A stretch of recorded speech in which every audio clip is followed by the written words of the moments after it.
dengan mulai dengan basmalah. Silakan. Baik, bismillahirrahmanirrahim. Assalamualaikum warahmatullahi wabarakatuh. Waalaikumsalam. Waalaikumsalam warahmatullahi wabarakatuh. Alhamdulillahirabbil alamin wassalatu wassalamu ala asyrafil anbiya'i wal mursalin wa ala alihi wa sahbihi rasulillahi ajma'in, amma ba'd. Pertama-tama yang sama-sama kita hormati Al-Mukarram Al-Ustadz Dr. Adinata MAG selaku dosen pengampu mata kuliah Manahijul Muhadditsin yang semoga selalu dalam lindungan Allah Subhanahu wa taala. Amin ya rabbal alamin. Amin. Amin. Serta teman-teman sekalian, teman-teman seperjuangan yang juga saya hormati, saya cintai dan saya banggakan. Pada kesempatan pagi hari ini, insya Allah saya Yoga Perdana Kusuma selaku pemateri pertama akan memaparkan hasil makalah saya yang berjudul Definisi, Sejarah Perkembangan dan Kodifikasi serta Urgensi Pembelajaran Manahijul Muhadditsin. Dari judul tersebut, maka dapat kita ketahui bahwa pada makalah ini terdapat 3 subbab pembahasan, yaitu yang pertama mengenai definisi dari Manahijul Muhadditsin, kemudian sejarah perkembangan dan kodifikasi Manahijul Muhadditsin, serta pembahasan terakhir yaitu urgensi pembelajaran Manahijul Muhadditsin. Baik, kita langsung saja kepada pembahasan yang pertama, yaitu mengenai definisi dari Manahijul Muhadditsin. Secara bahasa, kalau kita lihat kata Manahijul Muhadditsin ini, maka dia itu terdiri dari 2 kata bahasa Arab, yaitu kata manahij dan al-muhadditsin. Yang mana kata manahij ini adalah merupakan bentuk jamak dari kata manhaj, yang mana artinya adalah jalan untuk menuju ke suatu tempat. Adapun kata al-muhadditsin, dia juga berupa kata jamak, bentuk jamak dari kata al-muhaddits, yang mana kalau kita buka kamus itu ada yang mengartikan seseorang yang berbicara atau pembicara, dan ada juga yang mengartikan sebagai seseorang yang meriwayatkan hadis-hadis Nabi Muhammad SAW. Ini secara bahasa. Adapun secara istilah, kata manhaj itu adalah suatu jalan, cara, sistem, atau metode tertentu yang ditempuh seseorang ketika ingin melakukan suatu aktivitas praktis maupun ilmiah. Sedangkan kata al-muhaddits, secara istilah banyak sekali para ulama yang mendefinisikannya. Dalam makalah ini saya setidaknya mengutip 3 pendapat para ulama. Yang pertama yaitu menurut Syekh Hafiz Hasan Al-Mas'udi dalam kitabnya Minhatul Mughith.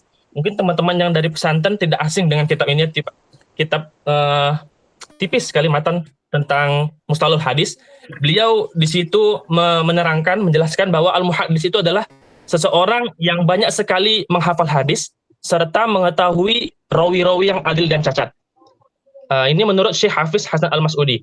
Kemudian menurut Tajuddin Al-Subuki dalam kitabnya Mu'idun Ni'am wa Mubidun Niqam, al-muhaddits itu adalah seseorang yang banyak mengetahui segala permasalahan hadis, baik dari segi sanad, ilat, nama perawi hadis baik yang ali maupun yang nazil. Kemudian hafal sejumlah besar matan hadis dan juga mempelajari serta memahami Al-Kutubus Sittah. Ini menurut Tajuddin As-Subuki. Kemudian ada juga Al-Imam As-Suyuti dalam kitabnya Tadribur Rawi fi Syarhi Takribin Nawawi. Beliau menukil perkataan Al-Imam Al-Hafiz Abu Syamah yang menyatakan bahwa setidaknya ada 3 ilmu hadis yang mestinya dikuasai oleh seorang muhaddis. Jadi maksudnya seseorang itu dikatakan muhaddis ketika memahami atau menguasai 3 ilmu ini. Apa saja? Yang pertama yaitu menghafal matan-matan hadis dan mengetahui hadis yang sulit dipahami maknanya, mungkin karena asing di lisan orang-orang Arab serta jarang digunakan, dan juga mengetahui hadis yang mengandung hukum. Kemudian yang kedua yaitu menghafal banyak sanad-sanad hadis, mengetahui ihwal para perawi dan dapat membedakan antara hadis yang sahih dan dhaif. Kemudian yang ketiga adalah seorang muhaddits itu juga menghimpun, menyusun, mendengar, mencari sanad-sanad hadis dan menyibukkan dirinya akan hal tersebut. Nah, ala kulli hal, mungkin jika kita lihat secara singkat ya, mungkin pengertian mengenai muhaddits ini ulama berbeda ya dalam pengertiannya, namun sebenarnya maknanya itu tertuju pada makna yang sama. Hanya saja yang membedakannya adalah mengenai pada keumuman dan kekhususannya. Ada ulama yang mendefinisikannya secara umum, secara global. Adapun ulama juga yang mendefinisikannya secara khusus dengan kriteria-kriteria tertentu.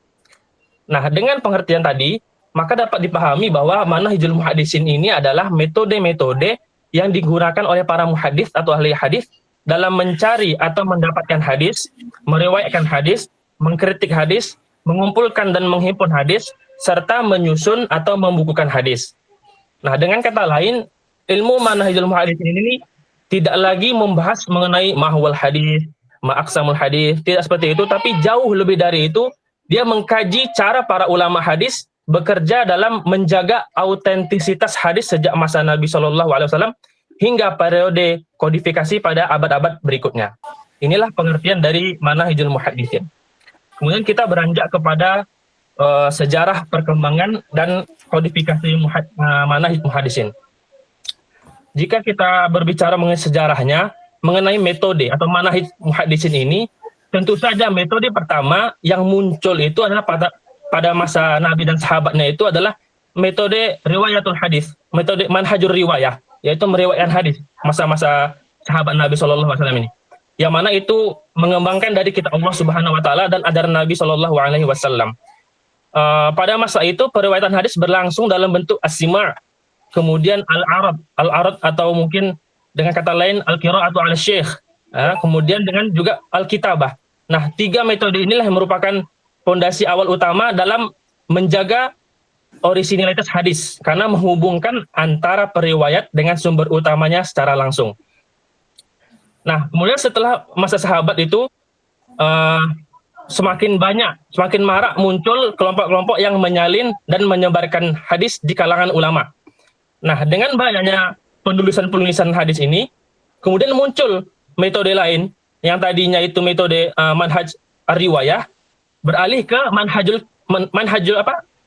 riwayatul kutub, metode periwayatan kitab. Jadi tidak lagi meriwayatkan hadis tapi juga meriwayatkan kitab. Sehingga akhirnya menjadi tersebar seperti halnya hadis. Semakin tersebar metode periwayatan kitab ini.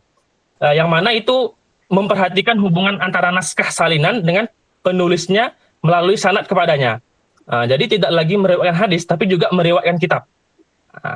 Pada tahap ini, perhatian itu tidak hanya tertuju pada kejujuran perawi, tetapi juga pada kesesuaian naskah salinan dengan teks induk yang ditulis dari penulis aslinya.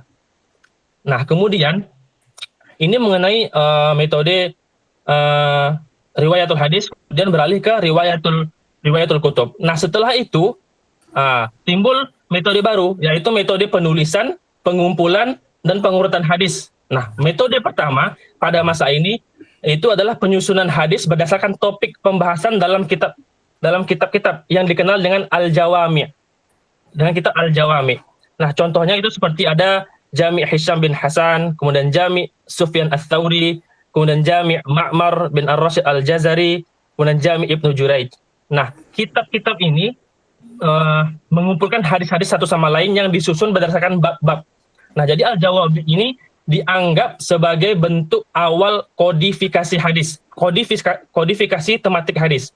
Nah, yang mengelompokkan riwayat dalam bidang ibadah, muamalah, akhlak, hingga tafsir, sehingga memudahkan para penuntut ilmu dalam memahami hadis sesuai dengan topiknya.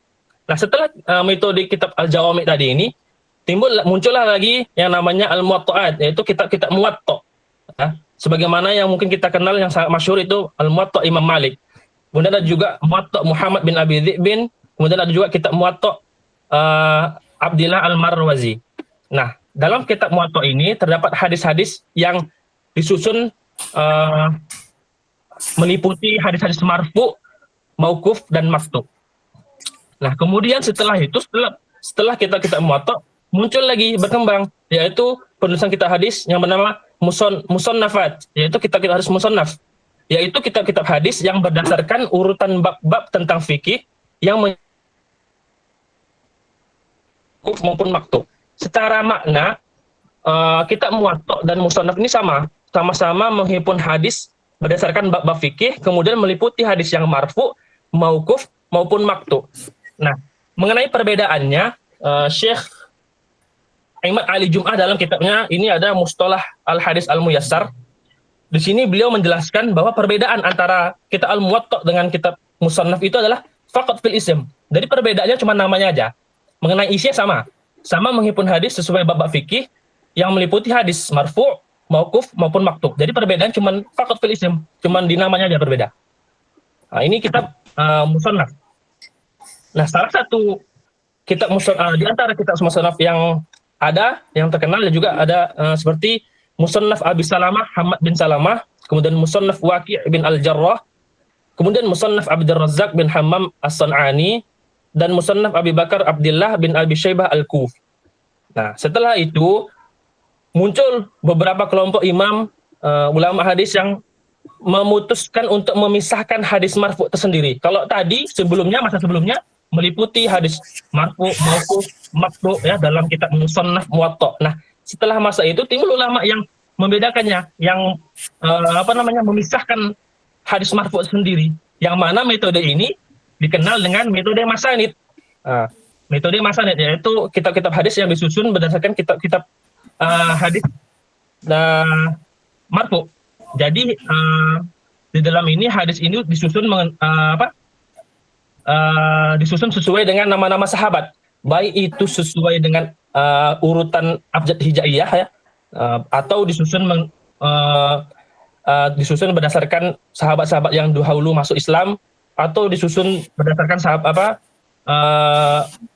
sesuai dengan kabilahnya atau negaranya. Yang penting mereka susun hadis-hadis marfu ya. Nah, ini dikenal dengan metode masanid, yang mana kemudian menyebar dan menjadi populer hingga hampir tidak ada imam yang tidak menulis hadis menggunakan metode ini. Banyak sekali. Nah, salah satu yang terkenal yang kita ketahui adalah yang paling populer yaitu Musnad Imam Ahmad bin Hambal. Salah satu kitab monumental lah, salah satu dari kitab masanid yang mana di dalamnya menghimpun lebih dari 40.000 hadis. Dengan cara ini, maka para penulis hadis dapat menelusuri riwayat setiap sahabat secara sistematis dengan mudah.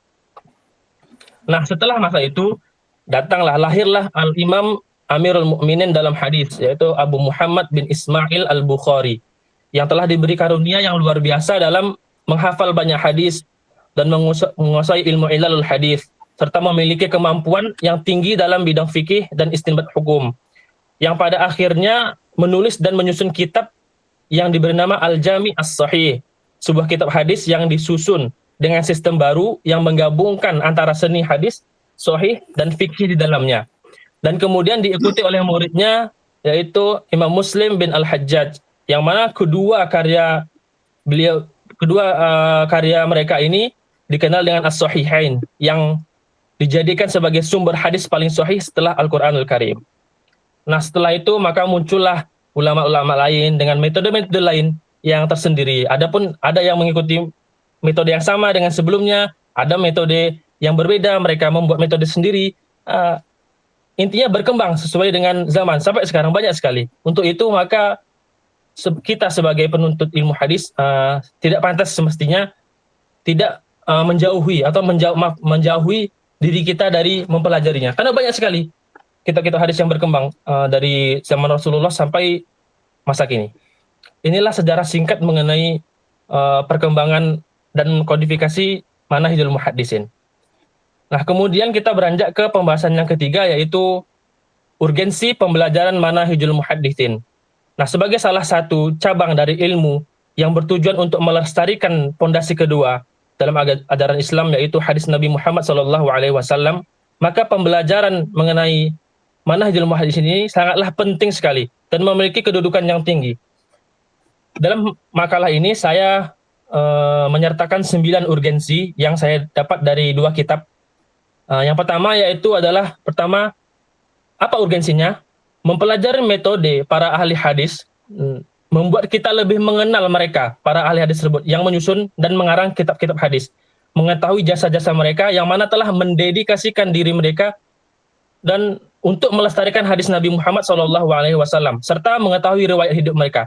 Nah, itulah mengapa bisa kita lihat dalam silabus yang dibagikan oleh Ustadz. Untuk makalah-makalah selanjutnya kita akan membahas kitab-kitab hadis, ya, kitab Al-Sahih Bukhari, Sahih Muslim, dan lain sebagainya. Dalam makalah nanti kita akan membahas bagaimana riwayat hidup mereka para ahli hadis tersebut, siapa guru-gurunya, siapa muridnya, bagaimana dedikasi mereka dalam menjaga orisinilitas hadis tersebut gitu. Jadi dengan kita mempelajarinya, maka kita akan semakin mengenal para ahli hadis tersebut dan kedudukan mereka itu akan sedikit naik di dalam hati kita. Yang sebelumnya kita belum tahu, mungkin hanya sekitar tahu namanya saja ya, oh Imam Bukhari, Imam Muslim. Tapi setelah kita mempelajari kitab-kitab para ahli hadis tersebut, maka kedudukan mereka itu akan sedikit naik di hati kita seperti itu. Ini yang paling mendasar sekali. Nah, kemudian yang kedua adalah membantu kita untuk mengetahui syarat-syarat para imam yang menulis kitab-kitab hadis, sehingga kita dapat memahami perbedaan pendapat antara mereka dan dapat membedakan mana ahli hadis yang mutasyaddid, mutasahil, dan mu'tadil. Sebagaimana yang Ustaz sampaikan kemarin pada pertemuan pertama kita, bahwa ahli hadis itu ada yang terbagi menjadi mutasyaddid, mutasahil, dan mu'tadil. Mutasyaddid adalah ulama hadis yang atas hadis dan perawi. Kemudian mutasahil yaitu ulama hadis yang cenderung mudah dan sedikit longgar dalam menilai kualitas hadis dan perawi. Sedangkan mu'tadil itu adalah yang tengah-tengah, tidak mutasyaddid, tidak pula mutasahil. Nah, dengan kita mempelajari manhajul muhaddisin, maka kita nanti akan mengetahui syarat-syarat para imam dan membedakan mana para imam hadis yang mutasyaddid, mana yang mutasahil, mana yang mu'tadil. Ini yang kedua. Kemudian yang ketiga adalah membantu kita untuk mengetahui dan memahami maksud atau alasan para ahli hadis yang mereka tuju. Contohnya seperti tata cara penyusunan dan penyusunan perumusan judul-judul kitab dan bab yang ada pada kitab-kitab mereka. Contoh mungkin seperti Al-Imam Al-Bukhari. Itu mungkin beliau dalam kitab Sahih Bukharinya, kitab yang pertama itu adalah kitab Bad'il Wahyi, itu pemulaan wahyu. Kemudian dilanjutkan dengan Kitabul Iman, kemudian dilanjutkan dengan Kitabul Ilm. Nah, ini mungkin nanti kita bisa ketahui mengapa beliau meletak kitab Bad'il Wahyi pertama pada kitab hadisnya segala macam. Nah, kemudian juga Imam Bukhari itu ada beberapa judul babnya itu lebih panjang dari hadisnya dan berbentuk istinbat hukum. Contohnya bab barang siapa yang berwudu lalu menyempurnakan wudunya, kemudian dia sholat 2 rakaat dan tidak berbicara sedikit pun dengan dirinya mengenai dunia, maka akan diampuni dosa yang lalu. Kemudian beliau kuatkan dengan hadis. Jadi ini salah satu hal yang menarik juga dari kita mempelajari manhaj muhaddisin ini.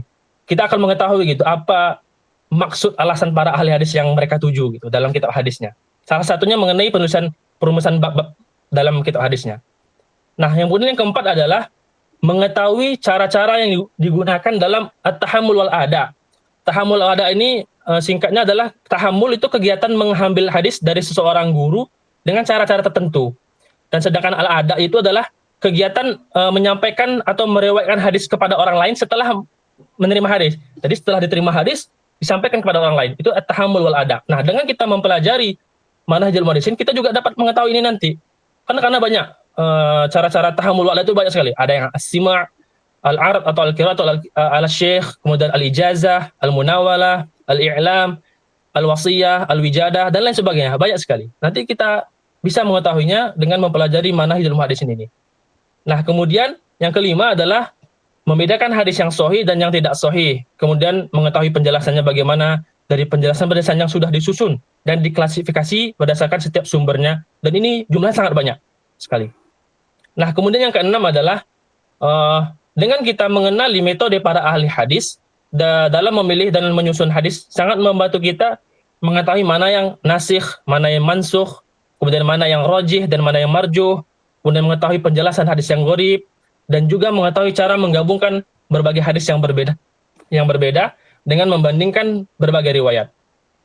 Nah, kemudian yang ketujuh adalah mengetahui cara-cara yang digunakan oleh para ahli hadis dalam meriwayatkan dan mengkritik hadis sebagai bentuk upaya mereka dalam agar terhindar dari kesalahan atau penyimpangan makna selama proses penyampaian hadis. Jadi dengan kita mempelajari manhajul muhaddisin, kita tahu bagaimana dedikasi para ulama hadis ini dalam menjaga hadis ini agar tetap tidak ada kesalahan dan tidak ada penyimpangan makna. Jadi semakin membuat hati kita itu yakin bahwa akan penjagaan agama Islam ini. Nah, kemudian yang kedelapan adalah mempelajari metode ahli hadis ini dapat membantu mengembangkan pemikiran ilmiah dan metodologis pada penuntut ilmu seperti kita ini. Jadi kita dapat bekal mengenai keterampilan penelitian dan menumbuhkan semangat kreativitas serta keinginan untuk berkembang berdasarkan dasar-dasar ilmiah yang teruji dan metode yang akurat. Jadi kita terpacu dengan kita melihat semangatnya para ahli hadis ini, bagaimana telitinya para ahli hadis ini dalam menjaga hadis ini, kita tergerak hati kita, semangat akan mengikuti jejak-jejak beliau. Walaupun mungkin tidak akan sebanding, tapi setidaknya kita ingin seperti beliau-beliau ini dalam menjaga agama ini. Nah, kemudian yang kesembilan atau yang terakhir, ini adalah salah satu tujuan yang sangat penting sekali menurut saya, salah satu pentingnya di antara yang lain. Dengan kita mempelajari manhajul muhaditsin ini, maka kita akan menghilangkan prasangka buruk dan dugaan fitnah terhadap para imam hadis, terutama al-Imam Al-Bukhari dan Muslim. Maksudnya gimana? Mungkin kita semua sudah tahu. Banyak sekali kritik ya, kritik-kritik dan fitnah, mungkin bisa dibilang juga prasangka buruk terhadap Imam Al-Bukhari. Ada yang mengatakan mungkin meragukan hadis-hadis yang telah disahihkan para imam-imam tersebut. Nah, kita sebagai penuntut ilmu hadis, inilah tugas kita salah satunya. Karena salah satu sebab atau faktor yang membuat timbulnya prasangka buruk dan dugaan fitnah tersebut adalah ketidaktahuan mereka terhadap metodologi yang dijalankan oleh para imam hadis ini. Mereka nggak tahu gitu bagaimana setelitinya para ulama hadis ini dalam menjaga hadis tersebut. Nah, kita sebagai pembelajar atau pengkaji ilmu hadis, pelajar ilmu hadis, inilah tugas kita salah satunya. Setelah kita mempelajari nanti, kita bisa dapat bekal untuk membenteng itu, melawan prasangka-prasangka dan fitnah-fitnah tersebut. Nah, inilah beberapa urgensi dari pembelajaran manhajul muhaddisin. Dan mungkin sekian pembahasan dari saya. Lebih dan kurangnya saya mohon maaf dan terima kasih atas perhatiannya untuk teman-teman sekalian.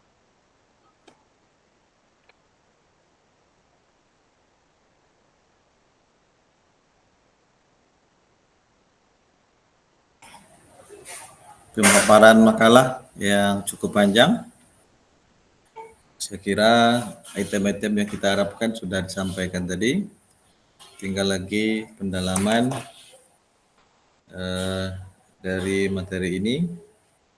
Silakan kepada yang lain untuk menanggapi ataupun menambahkan ataupun mengkoreksi tentang memahami manhaj al-muhaddisin ini. Apa saja ruang lingkupnya, definisinya ya. Silakan kepada yang lain.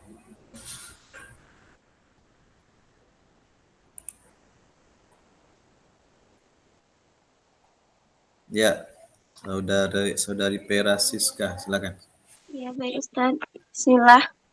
Izin bertanya kepada saudara Yoga. Dari segi definisi, itu bagaimana pandangan ulama kontemporer dan ulama klasik gitu? Adakah pandangan yang meluas tentang pengertian manhaj muhaddisin? Yang dimana kan ulama klasik dulu kan lebih dekat ke periwayatan hadis gitu. Sedangkan ulama kontemporer sekarang mungkin udah banyak masalahnya. Itu bagaimana gitu melihat tentang definisi manhaj muhaddisin tersebut gitu? Sekiranya itu pertanyaan Ana, paham? Putus-putus ya kayaknya.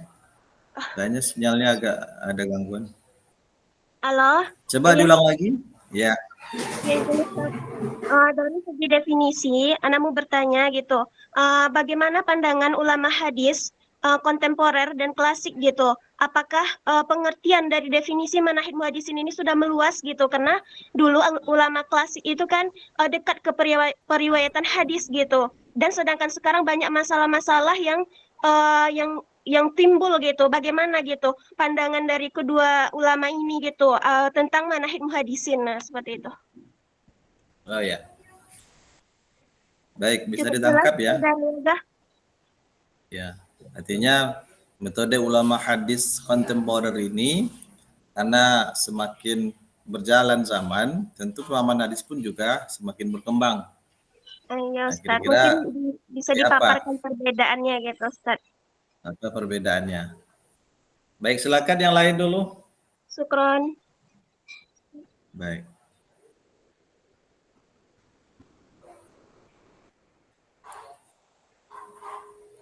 Silakan Pera Siska Muzaki. Oke, Bismillahirrahmanirrahim. Di sini saya ingin bertanya, di beberapa hadis itu agaknya kita menemukan bahwa di bagian akhir itu biasanya misalnya hadis riwayat Al-Hakim misalnya, atau hadis riwayat Ibnu Majah. Kemudian setelahnya itu kita menemukan ada sebuah kalimat yang berbunyi Sohahahu Al-Albani. Sohahahu Al-Albani. Nah, pertanyaan saya adalah Sohahahul Albani itu bagian dari manhaj muhaddisin yang mana? Emangnya beliau itu siapa sehingga beliau di beberapa hadis tertuliskan bahwa ini hadis disohihkan oleh Albani gitu. Jadi maksud saya pertanyaannya adalah Al-Albani ini siapa dan manhajnya seperti apa yang dipakai, yang dibahas di sini, apakah ini masuk apa seperti apa, apakah ini adalah bagian dari kontemporer? Nah, itu pertanyaan saya. Ya. Sohahul Albani. Baik, silakan yang lain dulu.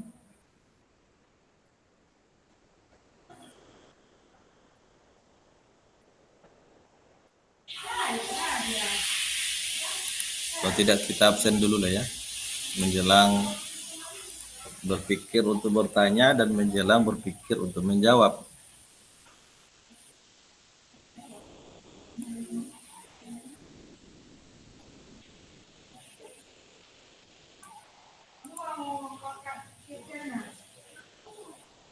Mana Muhaddisin? Hadir semua nih? Hadir, Ustaz.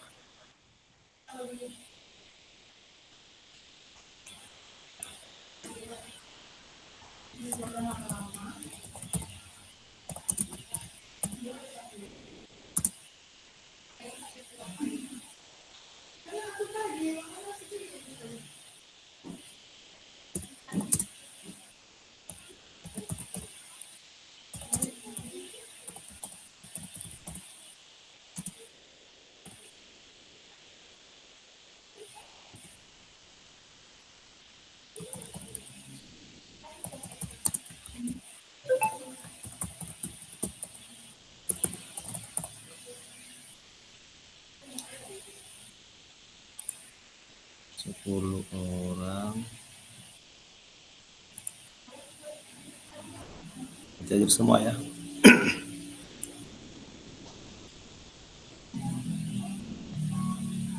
Baik, kalau belum ada silakan dijawab dulu oleh penyaji pertanyaan tadi. Silakan.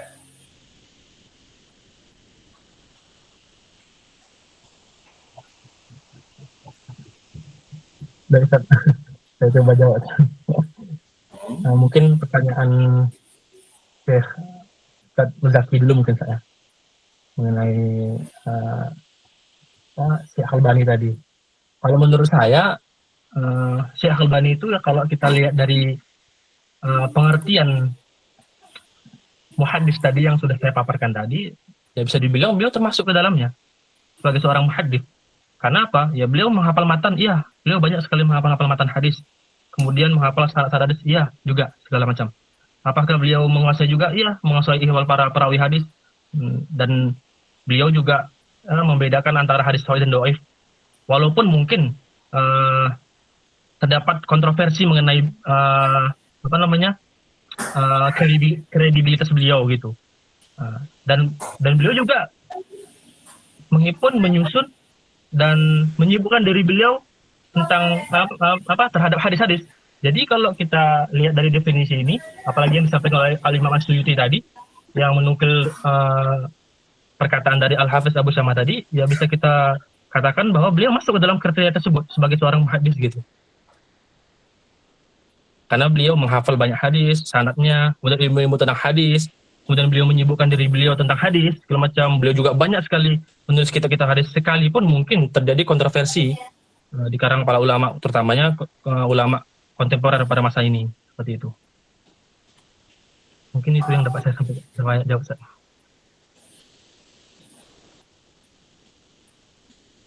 Ya. Yang lain gimana?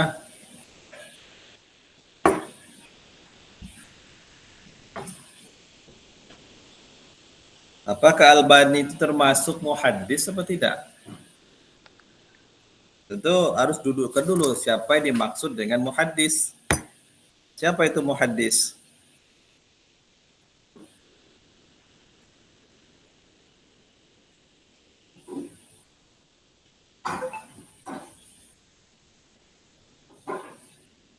Ada yang bisa menjawab? Siapa kira-kira dimaksud dengan muhaddis itu?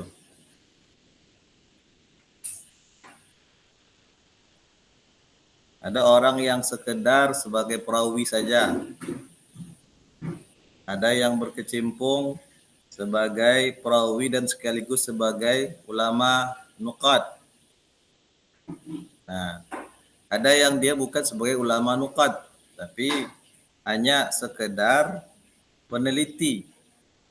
Nah, kalau dulu pada masa periwayatan, ada yang sebagai perawi saja. Bahkan di antara perawi itu ada yang merekam hadis sangat sedikit, hanya satu hadis saja. Apakah sudah bisa kita katakan sebagai muhaddis? Lalu ada lagi ketika terjadinya atau berkembangnya periwayatan disebabkan banyaknya tersebar hadis-hadis palsu, waktu itu muncullah ulama-ulama kritik. Seperti yang kita bicarakan dulu. Dan ulama kritik itu ada tiga tingkatan manhaj mereka. Namanya Syu'bah bin Al-Hajjaj, itu ulama kritik hadis pada manhaj mutasaddid, dan itu yang paling senior. Dia pada tahun 160 Hijriah. Tapi dia juga sebagai perawi. Dia sebagai perawi, dia ulama kritik, hafal dan mengetahui biografi perawi. Bukan hanya sebagai perawi hadis. Perawi-perawi yang berkaitan hadis, mulai dari Nabi sampai pada masa dia pada 160. Itu dia hafal. Bukannya sekedar hafal nama, tapi hafal kepribadiannya. Nah, dari sisi adil dan dabitnya dia hafal. Jadi dua peran yang dilakukan sebagai ulama kritik, sebagai perawi hadis juga. Banyak hadis-hadis yang diriwayatkan oleh Syu'bah bin Al-Hajjaj. Yahya bin Ma'in juga seperti itu. Abdurrahman bin Mahdi. Kemudian Yahya bin Sa'id Al-Qattan itu juga banyak sebagai perawi hadis sekaligus dia sebagai pengkritik hadis. Imam-imam mukharij sebagai mukharij hadis seperti Imam Al-Bukhari, Imam Muslim, itu semuanya juga sebagai ulama nuqad. Nah, apakah mereka yang kita sebut sebagai muhaddis itu jelas. Tapi ada lagi kelompok ulama belakangan seperti Syekh Albani. Dia bukan ulama nuqad, hanya mengkaji hasil dari kerja para ulama dulu. Meneliti kembali penilaian ulama kritik hadis. Nah, kemudian dia menganalisa ulang, membandingkan penilaian ulama sebelumnya, karena masa hidupnya belakangan. Nah, dan banyak seperti itu. Ada Ibnu Asakir, ada Su'aib Arnaud yang wafat kalau tidak salah 2016 yang lalu, seorang ulama hadis dari Suriah, dan dia banyak sekali mentalih kitab-kitab hadis yang 6 itu, juga kitab-kitab yang lain. Nah, mereka bukan lagi ulama kritik karena hidupnya pada zaman kontemporer, tapi mengkaji kembali, menganalisa kembali hasil kerja ulama-ulama dulu. Nah, yang mana yang kita sebut dengan muhaddis itu. Nah, kalau di sisi bahasa jelas muhaddis itu orang yang berkecimpung di bidang hadis. Tentu syarat utamanya hafal hadis. Hafal hadis bukan hanya sekedar matan, tapi hafal sanad. Kemudian dia mampu menganalisa dengan menerapkan kaedah-kaedah yang sudah diterapkan oleh ulama dahulu dalam menilai hadis. Makna lapas yang dipakai oleh ulama dulu untuk menilai perawi, itu dia mau membedakan. Dia bisa menerapkan sendiri.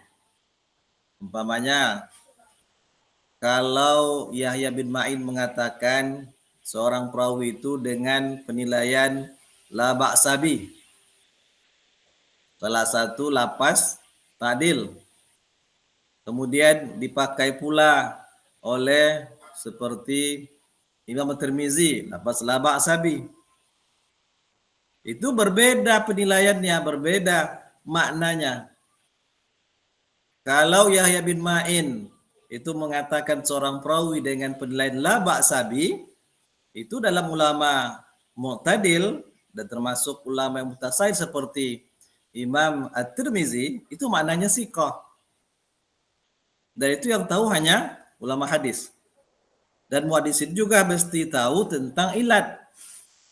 Ilat itu cacat yang tersembunyi, yang ketika tampak itu akan menjadikan lemah dhaifnya hadis itu. Dan yang mengetahui ilat itu hanya orang-orang yang berkecimpung mendalam di bidang hadis. Hafal hadis, sanad dan matannya, pribadi perawi, tahu sejarah para perawi, itu yang mengetahui ilat. Dan itu hanya mungkin oleh ulama dulu. Sementara ulama sekarang itu hanya mengikut kepada penilaian ilat-ilat ulama terdahulu. Maka rata-rata ulama-ulama hadis itu mereka semuanya hampir memiliki kitab ilat, ilalul hadis. Ada ilat yang ditulis oleh Yahya bin Ma'in, ada ilat atau ilalul hadis yang ditulis oleh Imam Al-Bukhari, oleh Imam Ahmad bin Hambal, Ibnu Hibban, dan lain sebagainya. Nah, Albani hanya menganalisa hasil-hasil karya mereka, membanding-bandingkan, lalu menilai ulang. Menilai ulang hadis-hadis yang ada dalam kitab asli itu. Wajar saja ada penilaian Albani yang berbeda dengan ulama sebelumnya. Karena Albani bukan pelaku yang berjumpa langsung dengan para perawi.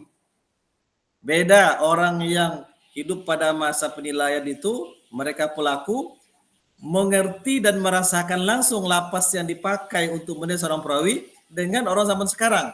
Dia mengerti tapi tak merasakan langsung. Makna siko itu apa sebetulnya? Dalam pandangan imam ini. Mana la ba'sabi itu apa? Kalau bahasa kita kan la ba'sabi, tak ada masalah. Tapi apa ukuran tak ada masalah ketika lapas itu dipakai? Nah, itu yang lebih mengerti adalah orang-orang terdahulu. Maka sebagian ulama kontemporer menganggap tentu penilaian ulama-ulama dulu jauh lebih valid daripada penilaian ulama kontemporer. Karena mereka hanya membaca, menganalisa, membanding-bandingkan hasil analisa ulama dulu.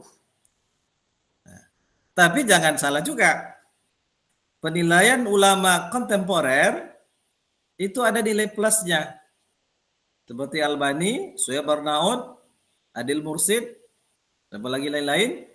Penilaian ulama kontemporer, nilai plusnya mereka bisa membanding-bandingkan semua hasil atau lapas yang dipakai untuk menilai oleh ulama dahulu. Yang mana dulu tentu sangat belum seperti sekarang. Itu nilai plusnya. Tetapi ulama sekarang tidak merasakan langsung penggunaan dan makna kata yang dipakai oleh mereka. Nah, bagaimanapun tentu akan kita lebih mendahulukan penilaian ulama hadis dahulu dibandingkan ulama sekarang. Jadi kalau dengan makna itu, Albani ya termasuk muhaddis dia. Dia hafal, dia mengerti penilaian ulama, dia bisa menilai sendiri. Walaupun dia bukan seorang perawi hadis. Karena periwayatan itu boleh dikatakan sudah tertutup setelah hadis sudah dikodifikasi secara menyeluruh. Kalau ada periwayatan sekarang, itu tidak seurgen atau sepenting periwayatan pada masa dulu. Tapi bukan berarti tak ada maknanya, bukan tak ada manfaatnya, ada. Di antaranya periwayatan sampai sekarang itu sanad hadis itu masih dipertahankan oleh orang sampai sekarang ya untuk mencari keberkahan dari periwayatan itu, keberkahan guru. Tapi bukan lagi terfokus kepada masalah validitas hadis. Karena hadis sudah dibukukan. Nah, jadi dalam mana itu, ya Albani termasuk muhadis. Dan apa yang dia hasilkan, apa yang dia jelaskan, pokoknya sohahahu Albani. Albani mensahihkan. Itu adalah ijtihad dia.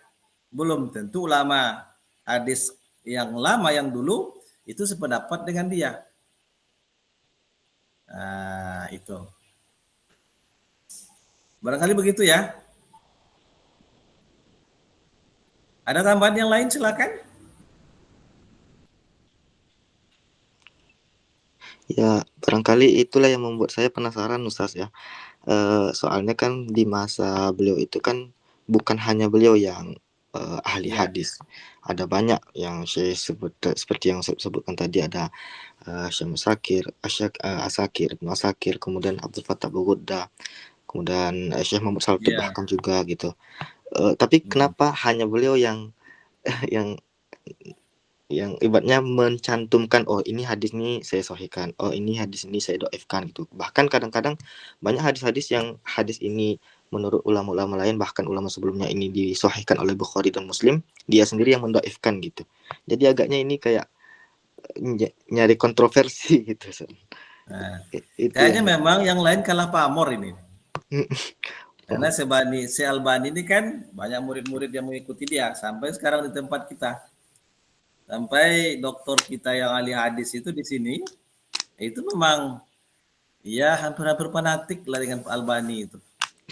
Ada yang seperti itu. Nah, dokter teman-teman kita yang tamat dari Madinah. Tapi kalau kita minta pandangan lagi dari kawan-kawan yang belajar dari Mesir, dari Sudan, itu berbeda lagi.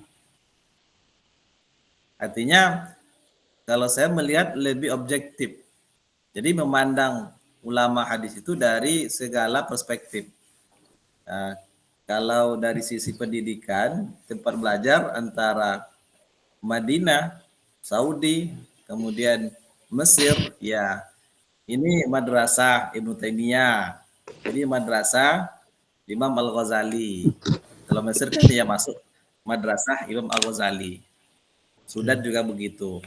Itu kan lebih tajam analisanya dan tidak terlalu tekstual dalam memahami hadis. Kalau yang kelompok madrasah Ibnu Taimiyah ini kan lebih tekstual. Itulah kelompoknya Albani yang menjadi ulama kontemporernya. Tapi dari sisi sanad itu semuanya sama. Cuman metode memahami itu yang mungkin manhajnya berbeda ya. Nah, itu. Jadi kalau ada yang mengagung-agungkan Albani ya memang muridnya Albani itu. Atau memang dia belajar ke guru-gurunya Albani. Dan kalau dikaji dianalisis secara ilmiah, Albani kan bukan belajar seperti ulama yang lain. Dia tidak kuliah. Padahal dia hidup pada masa sistem atau metode pembelajaran melalui sekolah, kuliah. Dia tidak. Karena kecintaannya dengan ilmu hadis itu membuat dia dianggap punya ilmu dan wawasan yang luas tentang hadis. Tapi tidak memakai metode ilmiah dalam mempelajari hadis itu. Tidak seperti yang lain. Dia kan pekerjaannya kan sebagai penjual jam ya, jam tangan. Nah, tapi kecintaan terhadap ilmu hadis luar biasa. Sampai-sampai kalau dia berkunjung ke sebuah pustaka itu, di tangga itu dia kalau lihat buku, dia baca, hampir 2 jam berdiri itu tak terasa bagi dia. Nah, begitu semakin cintanya dia mempelajari ilmu hadis ini. Tapi ingat, dia tidak belajar secara akademik. Tentu akan berbeda yang menerapkan kaidah-kaidah ilmiah, mempelajari suatu hadis dengan yang belajar hadis secara otodidak, dengan tanpa bimbingan guru secara metode ilmiah. Itu akan berbeda. Yang belajar dengan metode ilmiah, hasil temuan dan ilmunya tentu akan lebih bisa dipertanggungjawabkan. Bisa dirujuk sampai sedetail-detailnya referensinya, bisa diukur analisanya, dibandingkan yang tidak belajar secara akademik. Nah itu saja. Teman, kalau mazhabnya yang mazhabnya dari madrasah Ibnu Taimiyah, kalau yang lain itu kebanyakan madrasah Imam Al-Ghazali. Ya antara salafi dan tak salafi sekarang itu. Nah, gitu Jadi ya. Ustaz, kalau seandainya ini kan saya pernah baca nih kan tentang hadis di mana kita dianjurkan disunahkan untuk membaca surah Al-Kahfi di hari Jumat. Itu hadis itu dianggap ada yang menganggap sahih li zatihi, ada yang menganggap itu sahih li ghairihi, ada hasan li ghairihi, hasan li zatihi. Tetapi Al-Albani itu mendhaifkan hadis itu di Tamamul Minnah.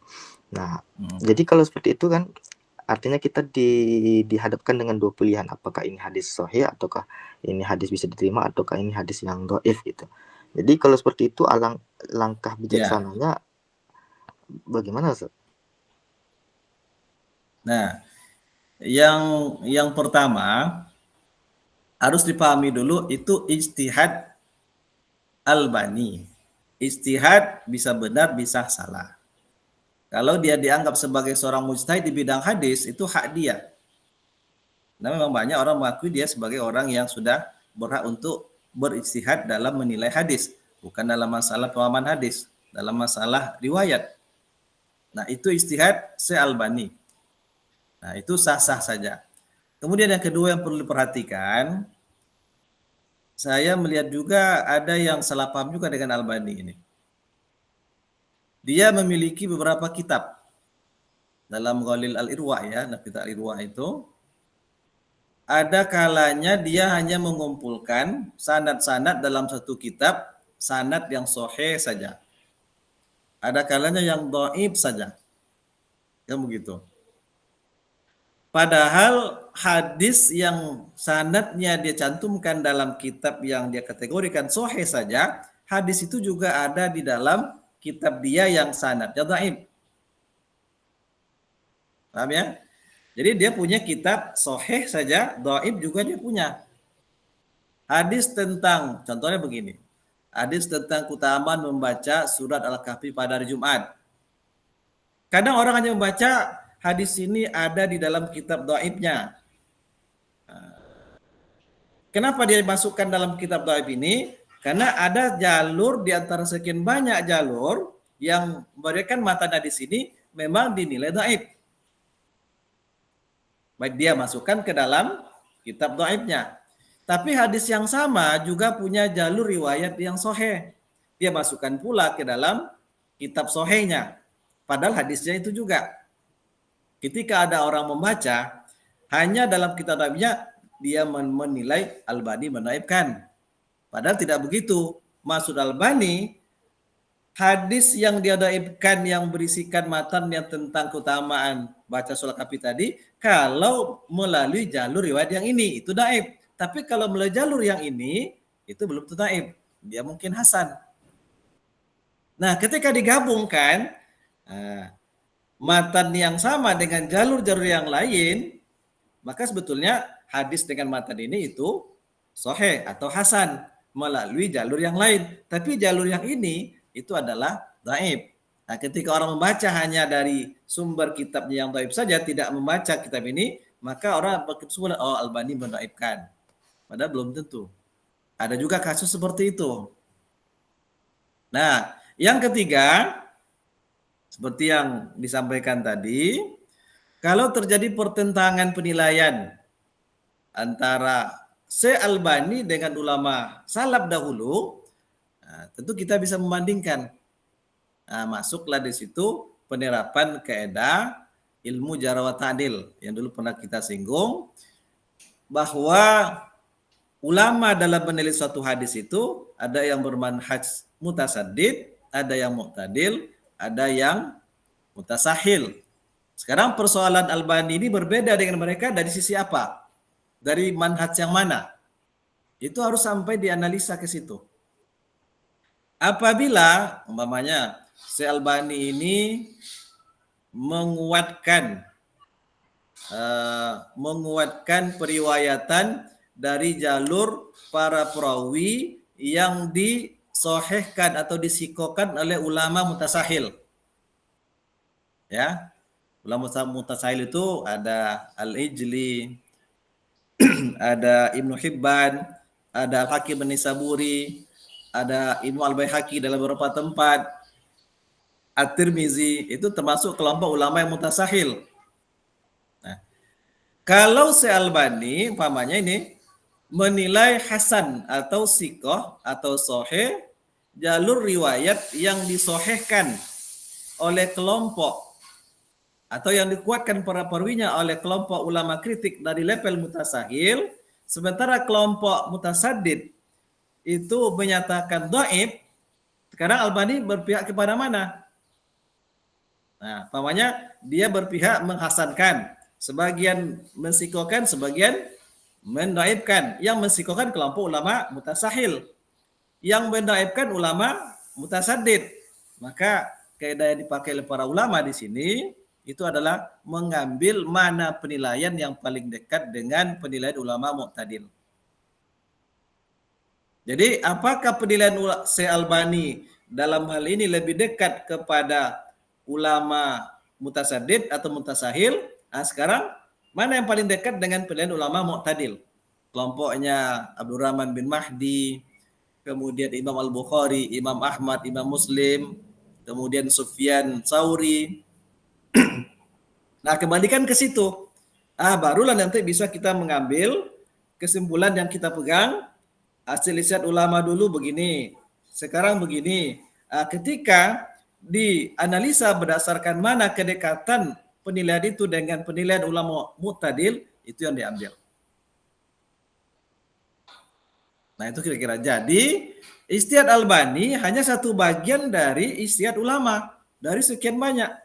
Ulama kontemporer, ulama dahulu, itu hanya satu bagian. Maka kalau orang yang fanatik kepada Albani itu kan, ya yang namanya fanatik buta, ya sudah, pikiran sudah tertutup. Ya kan? Namanya fanatik buta. Ibarat tempurung, katak dalam tempurung. Nah, kira-kira begitulah. Tapi kita sebagai penuntut ilmu, tentu jangan cukupkan kepada satu penilaian Albani saja. Tapi lihat, Syekh Naub bagaimana, Adil Mursid bagaimana, termasuk juga Muhammad Fuad Abdul Baqi. Nah, itu juga termasuk kontemporer. Dia memang sebagai pembantu dari asisten dosen penulis kitab Mujallal Faras itu, Aja Wensing, yang dia kuliah di Belanda, tapi juga dia mentahkik dan menilai. Nah, itu kira-kira. Baik Ustaz, kerutan dahi saya sudah berkurang Ustaz. Baik.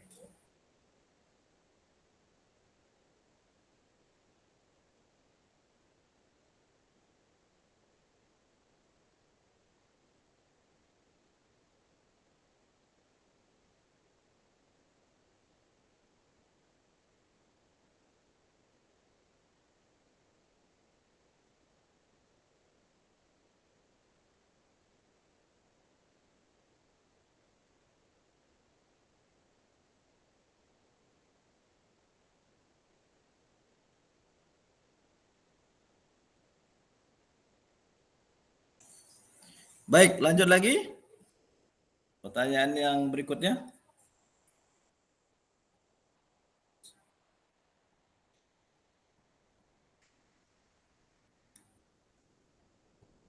Apalagi pertanyaan satu lagi? Tadi pertanyaan Vera, cuman sepertinya yang saya tangkap tadi sudah Ustaz singgung juga jawabannya, Ustaz.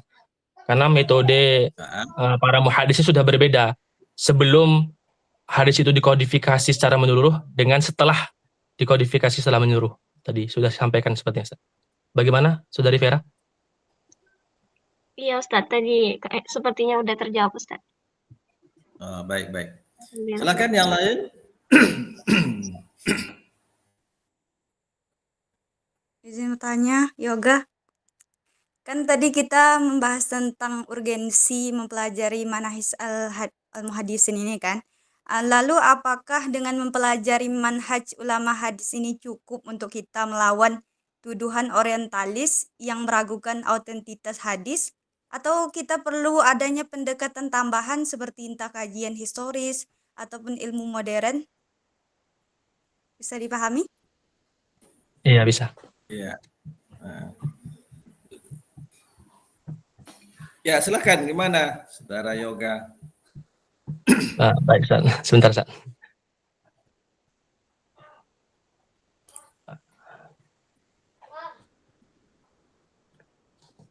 Baik, jadi sebenarnya tadi salah satu urgensi dari pembelajaran Manhajul Muhaddisin yang saya cantumkan itu yang terakhir itu tadi kan untuk kita sebagai penuntut ilmu hadis itu agar kita bisa punya bekal mengenai metodologi para ahli hadis ini untuk melawan atau membentengi para ahli hadis ini dari fitnahan-fitnahan atau tuduhan-tuduhan yang tak berdasar dari orang-orang yang meragukan kredibilitas para Imamul Hadis tadi ini.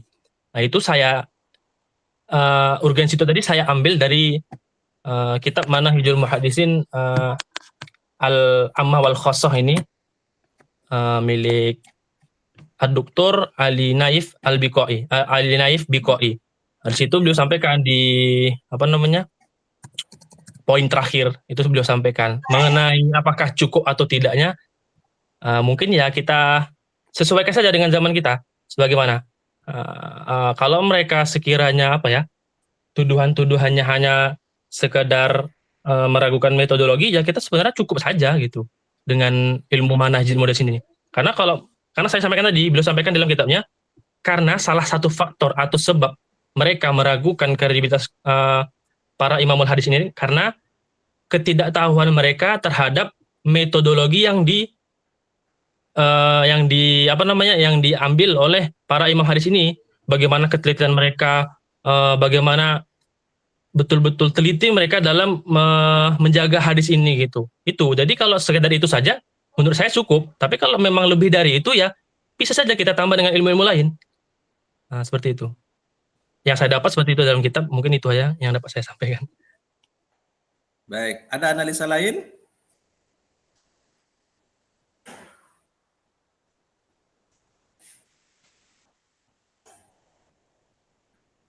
Ini menarik ini. Kira-kira tuduhan orang-orang orientalis itu kuatkah atau hanya lemah atau hanya sekedar apa saja pengaruhnya kepada umat Islam?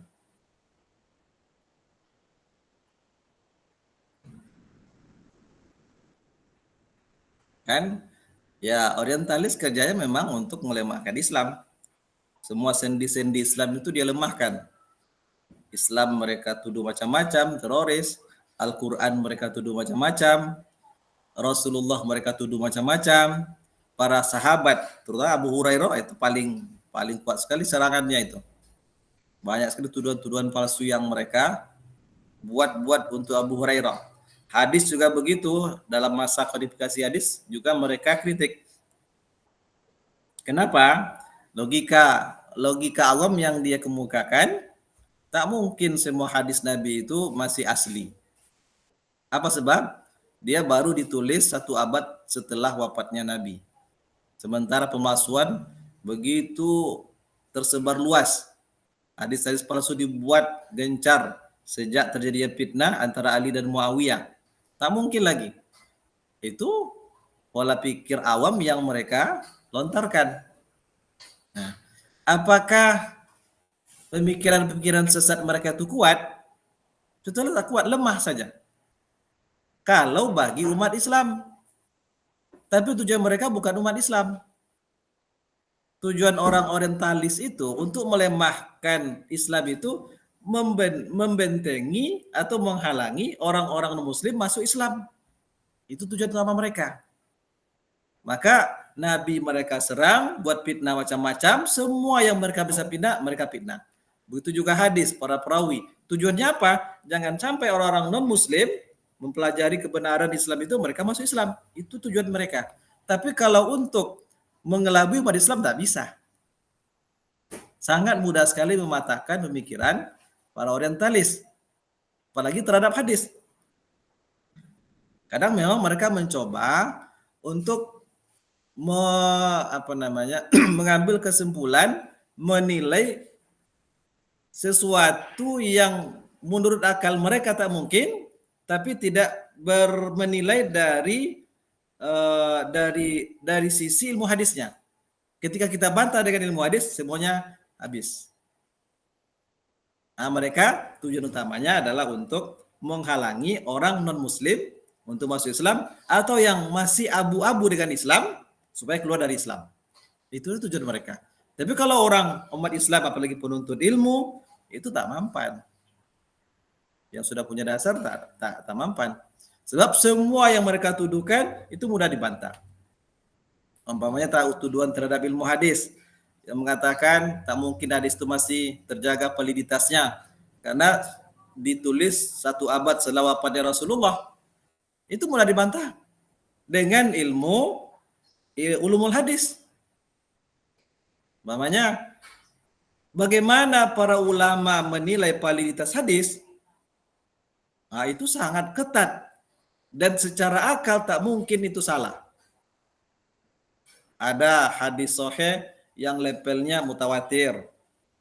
Yang mutawatir ini setiap orang meriwayatkan itu harus secara hissi, secara indrawi. Mereka mustahil untuk berdusta. Mustahil berdusta itu bisa dengan syarat mereka bukan berada pada satu kampung, satu daerah. Perawinya ada 20. Perawi pertama ada di negeri ini. Bahkan mereka tidak saling mengenal. Periwayatnya sama. Itu mustahil untuk dibantah. Dari sisi sifat kepribadian, integritas perawi. Pertama, adil. Adil itu 3 syaratnya, kriterianya. Yang pertama, ketaatan dalam menjalankan agama. Yang kedua, menjauhi semua bentuk larangan, walaupun dosa kecil. Bahkan bukan hanya dosa kecil, perkara yang bisa merusak mur'ah itu juga harus dijauhi. Kalau tidak bisa dianggap sebagai orang yang adil. Coba kita bayangkan, mana di antara ilmu di dunia ini yang bisa menilai perilaku seseorang, apakah dia melakukan hal yang bisa merusak harga diri atau tidak? Kecuali dalam ilmu hadis. Ilmu sejarah belum apa-apanya itu. Dalam ilmu hadis bisa diketahui apakah seseorang itu jangan berdusta, melakukan hal-hal yang boleh tapi bisa merusak harga dirinya. Umpamanya dia seorang pejabat, seorang hakim. Bagi masyarakat itu jabatan yang dihormati. Kalau ada seorang pejabat, seorang bupati lah namanya, dia dengan seenaknya sarapan pagi di pinggir jalan, itu sudah dianggap tidak lagi adil. Karena dalam pandangan orang, dia harus makan di tempat yang terhormat. Dan itu sangat dinilai di dalam kepribadian para perawi hadis. Masa ada seorang bupati tapi makannya di tengah pasar, di pasar ikan. Itu dianggap tak adil dia. Kan gitu. Atau ada seorang bupati, dia jalan kaki ke kantor sementara orang bawa dia pakai mobil. Bukan dalam rangka olahraga. Nah, itu nanti akan merusak kredibilitas dia. Maka wajar saja kalau seorang bupati, ya pakailah mobil yang layak dengan kedudukannya. Bukan berarti bermewah-mewah. Tapi juga harga diri dia sebagai pemimpin itu harus terjaga, muruahnya. Apalagi dalam periwayatan hadis. Nah, sampai sedetail itu, ilmu hadis menjaga kebenaran validitas hadis. Bagaimana mungkin tidak bisa masuk? Itu baru satu, dari sisi keadalan.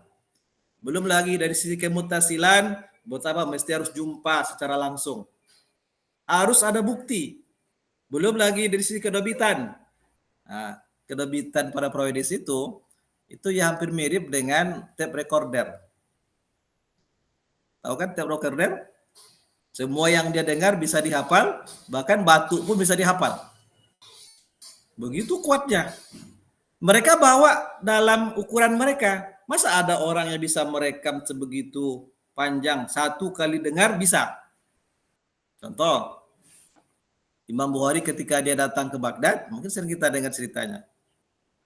Orang-orang ulama di Baghdad tahu, ini imam besar, imam hadis. Dia akan berkunjung ke Baghdad. Lalu disambut oleh 10 orang ulama. Imam Bukhari tidak tahu kalau dia disambut dengan cara seperti itu. Ulama pertama mengatakan diujinya 10 hadis. Dibacakan matan 1 hadis, sanadnya dibolak-balik. Nah, ditanyakan Bukhari. Apa kata Bukhari? Saya tak tahu hadis yang antum bacain. Lanjut lagi, hadis kedua, dibolak-balik lagi matan sanadnya. Dia katakan, saya tak tahu. Sampai 100 hadis. Hanya sekali baca, satu orang ulama 10 hadis dengan bolak-balikkan sebanyak 100 hadis. Setelah semua selesai, apa kata Bukhari? Hadis pertama yang Anda baca, yang saya tahu ini. Bisa mengurutkan sampai hadis yang ke-100. Hanya sekali dengar. Itu kekuatan perawi hadis yang sikoh, yang dhabit. Tak sama dengan kita sekarang. Nah, antum bisa jadi membaca, jangankan satu halaman baca Al-Quran, satu hadis saja. Bisa enggak sekalian langsung hafal? Belum tentu.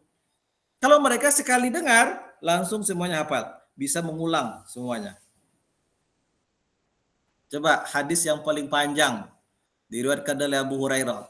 Itu ada dalam kitab Abu Ya'la Al-Mausili. Saya lihat hadis itu panjangnya lebih kurang 16 halaman. Itu sekali dengar. Hadis yang berisikan tentang kronologi terjadi hari kiamat. Disebutkan oleh Abu Ya'la Al-Mausili dalam kitab Musnadnya. Dimulai dari Rasul mengatakan, Allah Subhanahu wa taala perintahkan kepada malaikat Mikail, Allah ciptakan sangkakala. Dia jelaskan dalam bentuk tanduk sapi, tanduk hewan. Kemudian Allah sudah perintahkan malaikat Mikail meletakkan sangkakala itu di mulutnya, mengarah ke aras. Nah, dijelaskan proses awal sampai nanti manusia selesai dari padang mahsyar sampai nanti ke surga. 16 halaman. Hanya satu kali dengar. Nah, itulah yang disebut dengan dhabit. Kalau orang orientalis melogikakan dengan mengukur kemampuan mereka, ya tidak masuk. Tapi kalau mereka analisa, kita jelaskan dari aspek ilmu hadis, apa yang mereka tuduhkan itu mudah dibantah. Nah, begitulah pentingnya ilmu hadis itu. Itulah pentingnya mengetahui manhaj muhaddisin. Bagaimana metode manhaj para ulama hadis dalam menjaga kualitas hadis itu. Kesohihan hadis. Nah, ini menjaga agama. Maka wajar saja mereka itu pengorbanannya bukan sehari 2 hari terhadap hadis. Tapi puluhan tahun. Bahkan hidup mereka itu untuk hadis. Imam Bukhari, berapa lama dia mengembara rihlah cari hadis? 16 tahun. Itu rihlahnya saja. Imam At-Tirmizi, dia memang termasuk ulama yang agak lambat berkecimpung di bidang hadis. Kira-kira umur 30-an. Dia wafat pada umur 77. Berapa tahun itu? 277 dia wafat. Akhir hayatnya dia buta. Apa sebab? Karena semakin banyak membaca, menelaah kajian hadis-hadis yang dia riwayatkan. Begitu pengorbanan mereka. Nah, itu semua bisa dilakukan karena keikhlasan, benar-benar mengharap pahala. Sehingga seolah-olah hidup mereka itu hanya untuk Allah menjaga hadis Nabi. Imam Bukhari, Imam Muslim juga begitu. Imam Muslim itu dia wafat setelah mentelaah kitabnya. Jadi malam dia wafat itu dia mentelaah murojaah kitabnya, mengulang-ulang kembali kitab Sahih Muslimnya itu sambil ngemil makan kurma. Lantum ngemilnya mungkin ya bukan kurma, kerupuk. Dia ngemilnya kurma. Ngemil makan kurma. Rupanya kurma ini kalau sudah terlalu banyak dimakan juga tak baik. Nabi kan berikan standar makan kurma itu 7 butir, 7 buah kurma sehari. Itu akan terhindar dari gangguan jin, gangguan setan. Apa sebab? Memang kebutuhan rata-rata manusia itu satu hari 7 butir kurma. Akhirnya dia ngambil kurma mungkin tanpa sadar, kelebihan, besok pagi dia meninggal. Itu Imam Muslim. Nah, gitu ya. Terjawab pertanyaannya tadi? Ya, Syukran Ustaz. Baik. Yang lain? Gini Ustaz, Pak Yoga, Silakan. tadi sudah sampaikan urgensi pembelajaran manhaj hadisin ini. Di antaranya adalah membantu keterampilan dalam penelitian hadis, kemudian menghilangkan prasangka buruk terhadap imam hadis. Sekarang ada seorang imam, Ibnu Majah ya. Ibnu Majah ini merupakan ahli hadis yang hidup pada masa, nggak salah pada masa Abbasiyah, masa kejayaan ilmu pada waktu itu. Imam Ibnu Majah ini kan banyak kelebihan bukunya. Dari buku-buku yang saya baca itu, antara lain dalam pengemasan dalam penyusunan hadis tadi yang memudahkan bagi pembaca. Kemudian banyak hadis yang ia riwayatkan yang tidak ada pada kitab-kitab hadis lain. Kemudian kelebihannya sedikit pengulangan dibanding dengan kitab hadis yang lainnya. Pertanyaannya, apakah awalnya itu adalah kutubul khamsah ya, Bukhari, Muslim, Abu Daud, At-Tirmidzi, An-Nasa'i, itu apakah sudah dipaku atau sudah dibaut atau tidak bisa dirubah lagi susunannya oleh muhaddisin kontemporer ya? Karena kita lihat banyak hadis-hadis yang dari Ibnu Majah ini mungkin bagus, tapi disepelekan oleh orang lain. Karena dia banyak kelebihan-kelebihan, baik dalam pengemasan tadi, banyak hadis yang ia riwayatkan tidak ada pada hadis yang lain, imam-imam yang lain. Apakah dengan mempelajari manhaj hadisin ini oleh ulama muhadis kontemporer ini bisa nggak dirubah, misalnya urutan Ibnu Majah yang awalnya sekarang nomor 6, apakah dia nomor 3 atau nomor 4? Apakah dia sudah terpaku atau sudah terbaut, tidak bisa dirubah lagi oleh muhaddisin kontemporer? Terima kasih. Ya. Mana ini Kak, berat ini?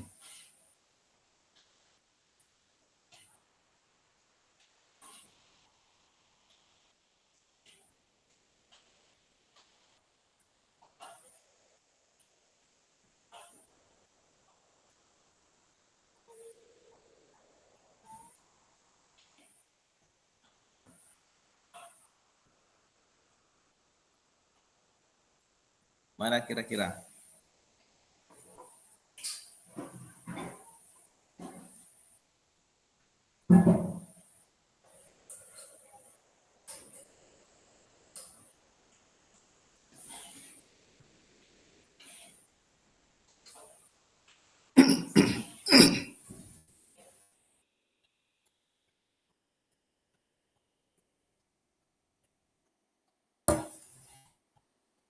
Yang lain ada pemikiran yang bisa menjelaskan tentang masalah ini?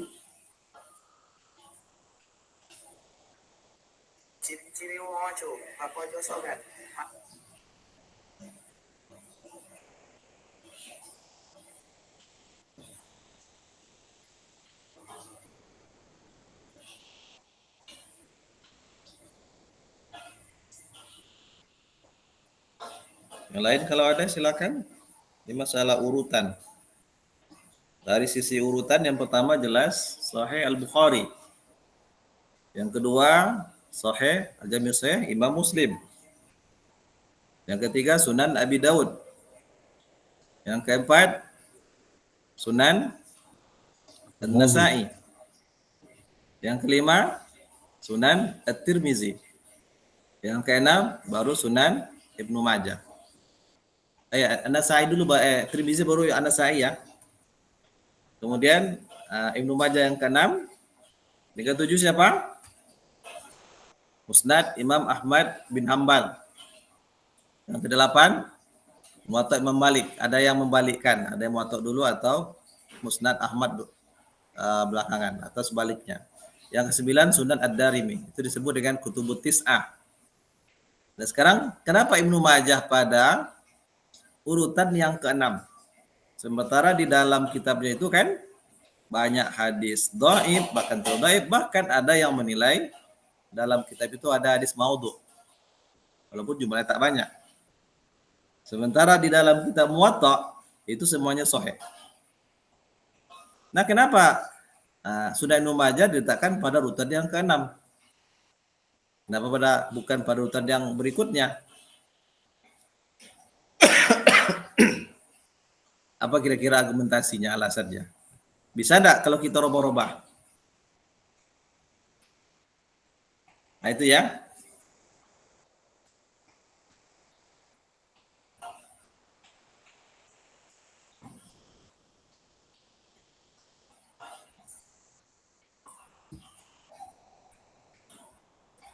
Ada yang bisa menjawab?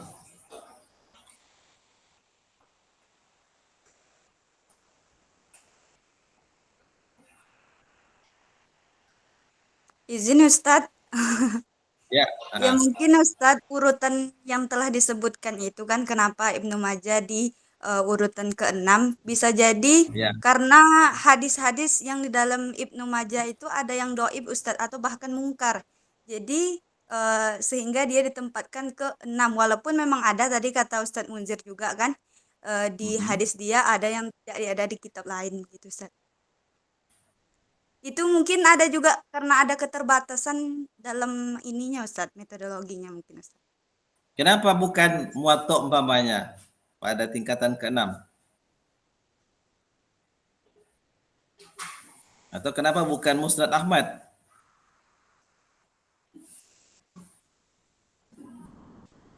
Nah, ini kan jadi pertanyaan juga.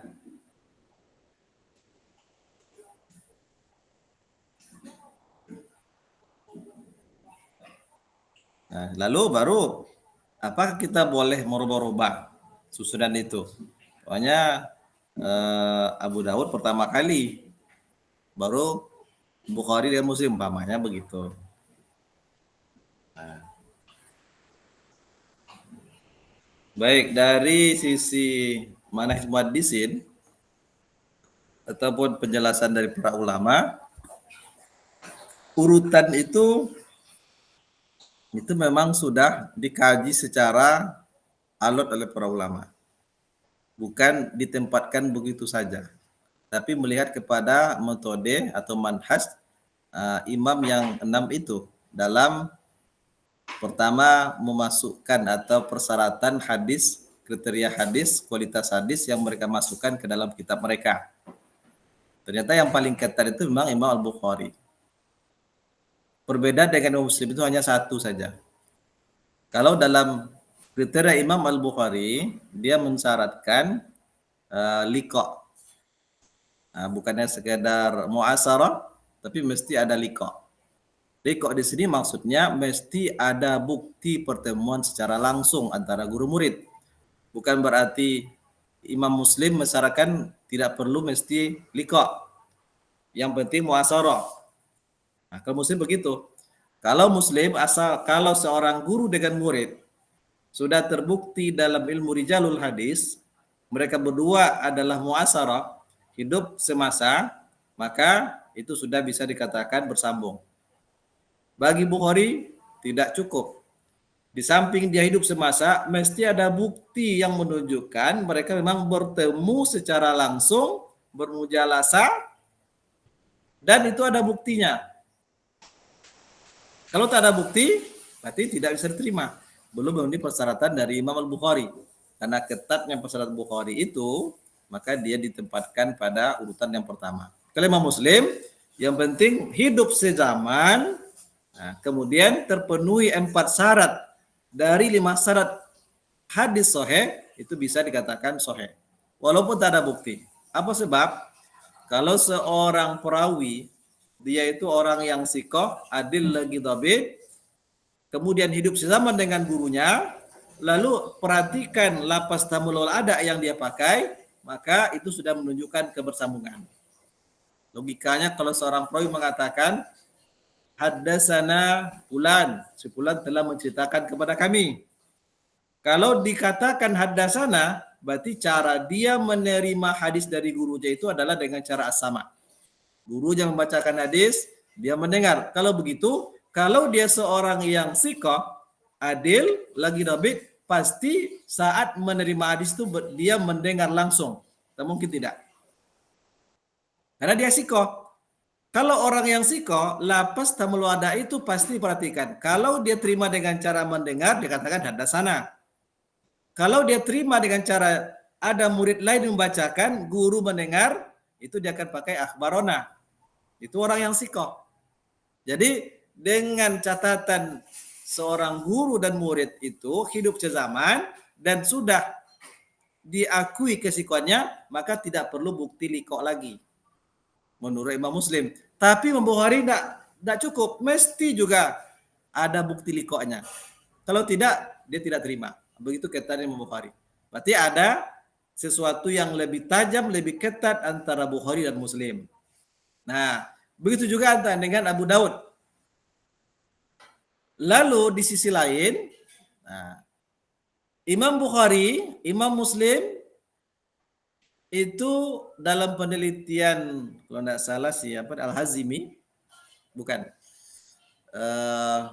seorang ulama yang meneliti perawi-perawi yang dipakai oleh Bukhari dan Muslim yang merupakan murid dari tabi'in besar.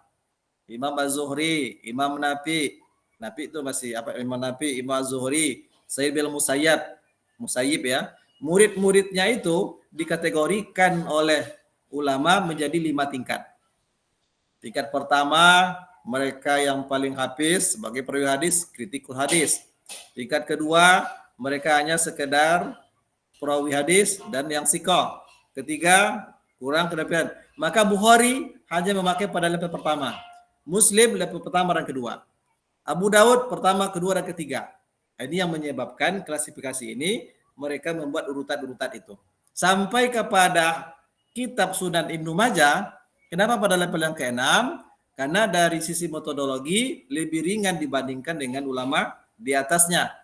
Kemudian dalam penelitian para ulama, hadis-hadis dalam kitab Sunan Ibnu Majah ada yang tadi mungkar, betul. Mungkar, kemudian matruk, lebih parah lagi daripada mungkar. Kalau mungkar itu hanyalah hadis yang diriwayatkan dari perawi yang dhaif menyalahi perawi yang siqah.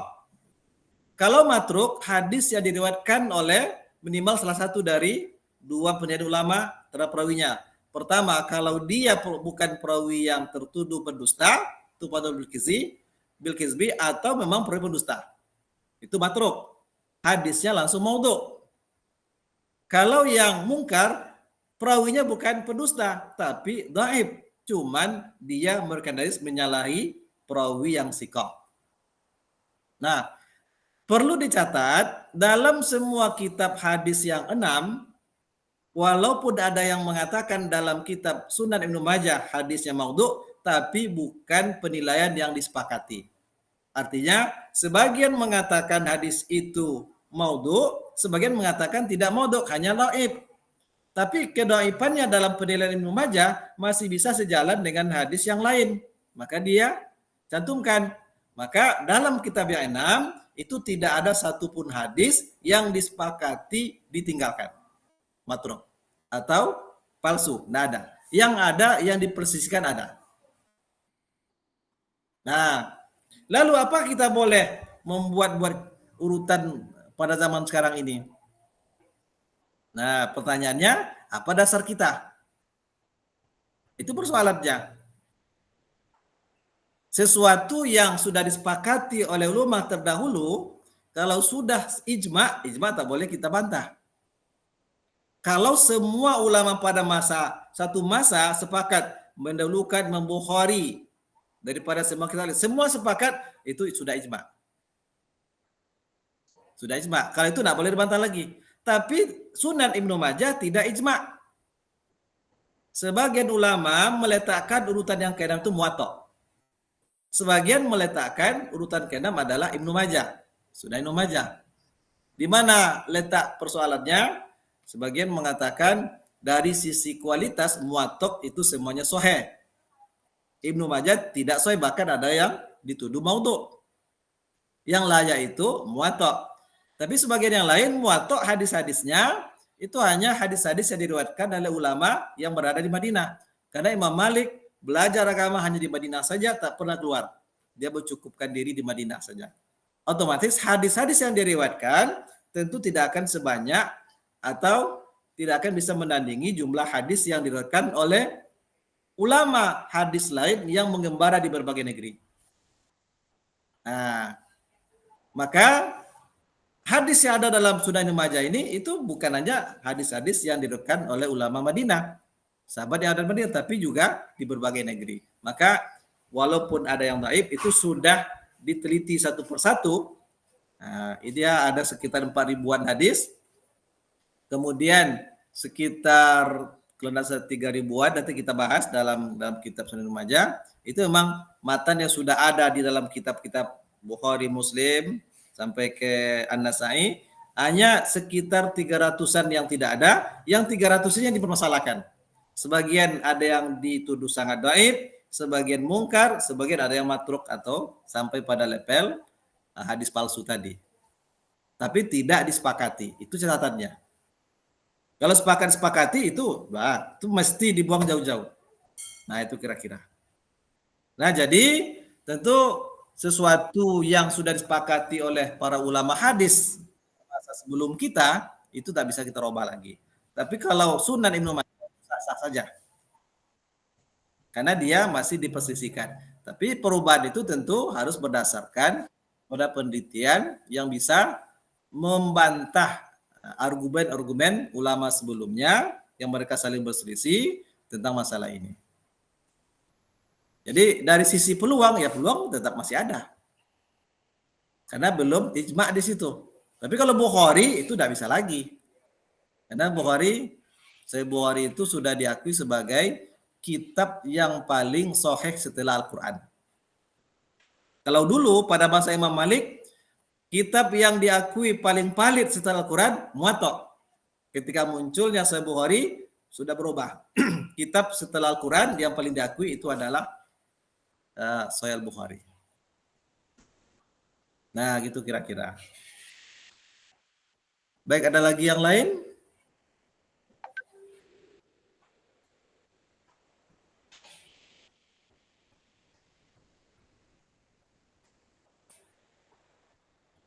Kalau tak ada dari sisi makalah, itu perlu didalami lagi, dikuasai lah ya. Saya ingin antum jangan mencukupkan pada diskusi saja, tapi materi makalah itu pertama sekali dikuasai. Itulah ilmu yang mendasar dulu, baru apa yang kita kembangkan di dalam diskusi. Nah, definisi tadi sudah secara bahasa. Manhaj itu artinya adalah thariqul wadih, jalan yang terang, yang jelas. Dalam secara istilah manhaj muhaddisin itu adalah at-turuqul lati ista'maluha fi jam'il hadis. Itu metode atau langkah-langkah yang dipakai oleh para ulama hadis.